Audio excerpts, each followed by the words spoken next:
Shalom, Bapak Ibu, Saudara yang dikasihi Tuhan Yesus Kristus. Sungguh berkat Tuhan yang luar biasa, kita kembali berjumpa di dalam renungan pada malam hari ini. Tidak ada hal yang kebetulan jika Bapak Ibu, Saudara semua ada pada malam ini bersama-sama. Meskipun keadaan dunia sedang tidak menentu, tetapi kita percaya bahwa Tuhan pegang kendali. Itulah yang membuat kita yakin untuk mendengar renungan pada malam hari ini. Kuatkan hati dan iman saudara. Buka hati kita dan biarkan Roh Kudus bekerja, sebab tidak ada yang mustahil bagi Tuhan Yesus. Bebaskan roh saudara untuk menerima urapan dari Tuhan. Izinkan juga roh Tuhan bekerja dalam diri saudara, dan kita akan melihat cara Tuhan yang ajaib memulihkan hidup kita. Jikalau kali ini ada saudara yang menonton dengan hati yang terluka ataupun sedang meragukan pertolongan Tuhan, marilah kita merendahkan diri di hadapannya.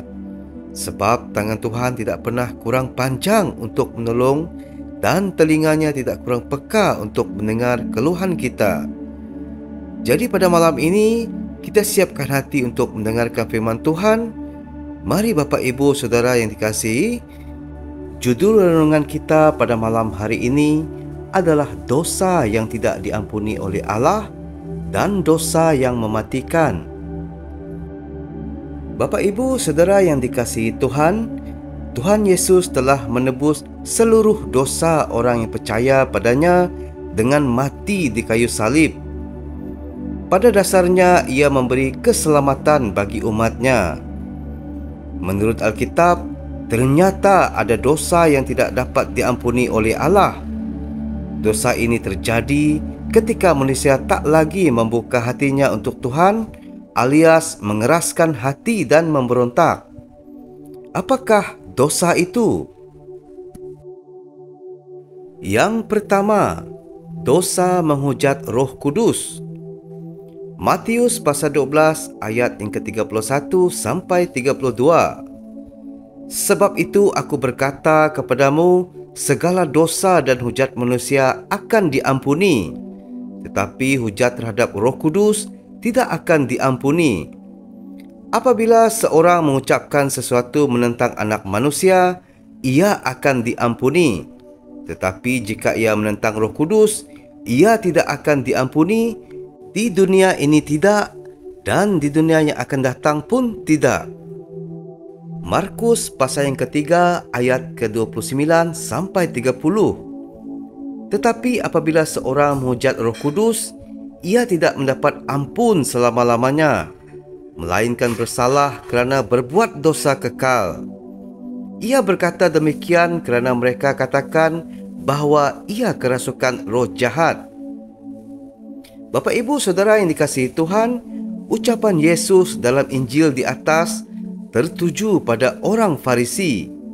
Orang Farisi merupakan orang-orang yang religius.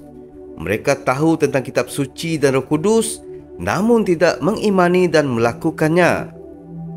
Dalam Markus pasal yang ketiga ayat ke-29 dikatakan bahawa dosa ini merupakan dosa yang kekal. Artinya, tidak ada pengampunan di masa kini dan masa depan, bahkan di kekekalan. Dalam hal ini, implikasi menghujat Roh Kudus dinyatakan dalam kalimat. Ia berkata demikian kerana mereka katakan bahawa ia kerasukan roh jahat. Hujat terhadap Roh Kudus ini berarti penolakan secara sengaja dan terus-menerus kepada firman Allah. Menentang Roh Kudus bisa mematikan api roh, yang artinya bisa mengeraskan hati seseorang terhadap ajaran Allah sehingga pikirannya tak lagi benar. Yang kedua, ketika kita tidak mengampuni orang lain, maka Bapa juga tidak akan mengampuni. Matius pasal 6 ayat ke-14 sampai ke-15. Kerana jikalau kamu mengampuni kesalahan orang, Bapamu yang di sorga akan mengampuni kamu juga. Tetapi jikalau kamu tidak mengampuni orang, Bapamu juga tidak akan mengampuni kesalahanmu. Jika menelisik perkataan Yesus ketika ia mengajarkan para murid berdoa, disebutkan bahawa Bapa tidak akan mengampuni kita apabila kita tidak bisa mengampuni orang lain. Hal penting yang diajarkannya ialah melepaskan pengampunan. Jika kita masih menyimpan dendam dan amarah, sama saja kita membuka celah untuk iblis masuk ke dalam hidup kita. Pengampunan Tuhan atas dosa-dosa manusia seharusnya menjadi pendorong bagi kita mengampuni orang lain. Yang ketiga, dosa yang tidak terampuni merupakan pemberontakan terhadap Allah. Matius pasal yang ke-12 ayat yang ke-28. Tetapi jika aku mengusir setan dengan kuasa Allah, maka sesungguhnya kerajaan Allah sudah datang kepadamu. Roh Kudus yang bertugas mengusir roh jahat. Oleh kerananya, apabila kamu menutup hati dari Roh Kudus, maka sama saja Roh Kudus tidak bisa memerdekakanmu dari kuasa dosa. Penghujatan ini merupakan sikap hati manusia yang menolaknya. Allah itu sabar, tetapi jika manusia tetap mengeraskan hatinya, maka akan ada waktunya tidak ada lagi kesempatan atas keselamatan dan pengampunan. Itulah sebabnya jangan pernah menutup hati dan pikiran kita terhadap Allah. Ubahlah sikap hati kita untuk kembali kepadanya, kerana manusia yang berdosa pasti butuh pengampunan Tuhan. 1 Yohanes pasal yang ketiga ayat yang keempat. Setiap orang yang berbuat dosa melanggar juga hukum Allah, sebab dosa ialah pelanggaran hukum Allah. Pada dasarnya dosa merupakan tindakan yang menyimpang dari kehendak dan hukum Allah. Banyak terminologi dosa dalam Alkitab mulai dari dosa secara pikiran, mulut, hati dan perbuatan. Namun, ada 7 dosa pokok atau 7 dosa besar dalam Kristen yang mampu melahirkan dosa-dosa lain dan dianggap mematikan dan harus dihindari. Yang pertama, iri hati. Yakobus pasal yang ketiga ayat ke-16. Sebab di mana ada iri hati dan mementingkan diri sendiri, di situ ada kekecauan dan segala macam perbuatan jahat. Dosa ini sifatnya tersembunyi dalam hati dan pikiran manusia. Umumnya, perasaan iri hati timbul ketika kita membandingkan diri dengan orang lain. Alkitab menunjukkan bahawa iri hati menjadi motif kejahatan yang merugikan banyak orang. Berawal dari kisah Kain dan Habil. Iri hati mengakibatkan Kain membunuh Habil. 1 Yohanes pasal yang ketiga ayat yang ke-12. Bukan seperti Kain yang berasal dari si jahat dan yang membunuh adiknya. Dan apakah sebabnya ia membunuhnya? Sebab segala perbuatannya jahat dan perbuatan adiknya benar. Fokusnya bukan pada perbuatan Tuhan dalam hidup kita, tetapi pada hal-hal yang tidak kita miliki. Alhasil, kita lupa untuk bersyukur atas berkat-berkat Tuhan, malah menimbulkan kejahatan baru. Yang kedua, rakus. Filipi pasal yang ketiga ayat yang ke-9. Kesudahan mereka ialah kebinasaan. Tuhan mereka ialah perut mereka. Kemuliaan mereka ialah aib mereka. Pikiran mereka semata-mata tertuju kepada perkara duniawi. Kerakusan ini merujuk pada ketidakpuasan terhadap makanan. Perhatian manusia terfokus pada sikap berlebihan terhadap makanan. Bisa saja mengonsumsi makanan atau diet berlebihan. Setiap hari Allah sudah menyediakan makanan yang cukup untuk umatnya. Ketika seseorang rakus, maka ia tak lagi peka terhadap kebutuhan sesama dan fokus pada santapannya sendiri. Itulah mengapa Alkitab juga menjelaskan tentang hal berpuasa. Injil Matius pasal yang ke-6 ayat yang ke-16 sampai ke-18. Dan apabila kamu berpuasa, janganlah muram mukamu seperti orang munafik. Mereka mengubah air mukanya supaya orang melihat bahawa mereka sedang berpuasa. Aku berkata kepadamu, sesungguhnya mereka sudah mendapat upahnya. Tetapi apabila engkau berpuasa, minyakilah kepalamu dan cucilah mukamu, supaya jangan dilihat orang bahawa engkau sedang berpuasa, melainkan hanya oleh Bapamu yang ada di tempat tersembunyi. Maka Bapamu yang melihat yang tersembunyi akan membalasnya kepadamu. Yang ketiga, serakah. Timotius 6 ayat yang ke-10, cinta uang adalah satu akar berbagai kejahatan, dan kerana memupuk cinta itu, ada yang menyimpang dari iman dan menyakiti diri dengan banyak penderitaan. Disebutkan dalam Alkitab bahawa uang menjadi akar segala kejahatan. Kita bisa saja mencintai hingga terlena pada uang, sehingga kita lupa akan keberadaan Allah sebagai Raja dari segala raja. Cinta uang merupakan bentuk keserakahan yang paling sering kita temui.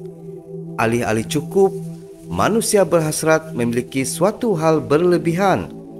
Padahal dalam doa Bapa kami, kita diajar Yesus untuk meminta yang secukupnya. Yang keempat, kesombongan. Amsal pasal ke-21 ayat yang keempat, mata yang congkak dan hati yang sombong yang menjadi pelita orang fasik adalah dosa. Amsal 16 ayat yang kelima, setiap orang yang tinggi hati adalah kekejian bagi Tuhan. Sungguh, ia tidak akan luput dari hukuman. Tinggi hati atau sombong merupakan hal keji yang dibenci Tuhan. Sayangnya, manusia kerap memiliki sifat ini. Kesombongan merujuk pada penilaian yang menganggap diri sendiri paling penting atau benar. Maka, mintalah kerendahan hati pada Tuhan dalam doa, sebab kita tak punya kuasa atas apapun.